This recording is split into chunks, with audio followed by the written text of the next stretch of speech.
পোলাও তো আমরা সবসময়ই রান্না করে থাকি। সেই পোলাওটা যদি একটু স্পেশালভাবে রান্না করা হয় তাহলে মন্দ কী?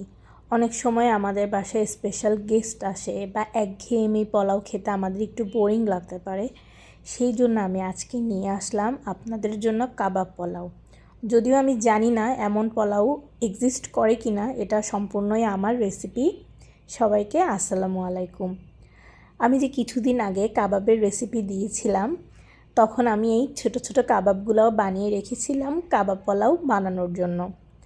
তো আপনাদের যদি প্রয়োজন হয় সেই কাবাবের রেসিপিটা আপনারা দেখে আসতে পারেন। তো এই ছোট ছোট কাবাবগুলা আমি ভেজে নিব লাল লাল করে। তেলটা একটু বেশি করে নেবেন, কারণ পরবর্তীতে এই তেলেই আমরা পোলাওটা রান্না করব। এই যে দেখেন, একদম লাল লাল করে কাবাবগুলা ভেজে নিয়েছি।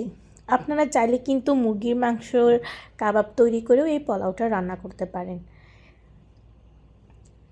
তেলে যে কাবাবগুলো ভেজেছিলাম সেই তেলেই দিয়ে দিলাম একটু গরম মশলা, পেঁয়াজ কুচি আর কাঁচামরিচ।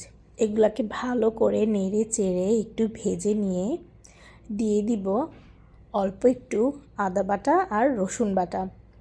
দোনোটাই ব্যবহার করবেন এবং সমান অ্যামাউন্টে ব্যবহার করবেন। মানে যদি 1 চামচ আদা বাটা দেন তাহলে 1 চামচ রসুন বাটা দিবেন, এরকম। দিয়ে দিলাম পোলাও চাল আর প্রয়োজন মতো লবণ। এটা খুব ভালো করে ভেজে নিব যতক্ষণ পর্যন্ত পোলাওর গায়ে একটা সোনালি টাইপের রং না আসে, অতক্ষণ পর্যন্ত পোলাও চালটা খুব সুন্দর করে ভেজে নিব। আর পোলাওর চালে কতটুকু পানি দিতে হয় সেটা জানেন তো।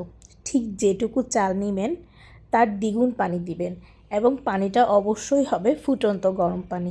তাহলে দেখবেন আপনার পোলাও হবে একদম ঝরঝরে। আর পোলাও রান্নার সময় প্রথম দিকে আগুনটা কিন্তু আপনারা বাড়িয়ে দিবেন না, মিডিয়াম রাখবেন এবং শেষের দিকে সেটা লো করে দিবেন।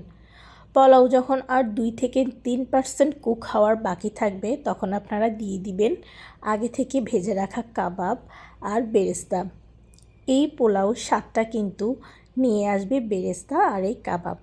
এই যে দেখুন, আমার কাবাব পোলাও একদমই রেডি হয়ে গেল।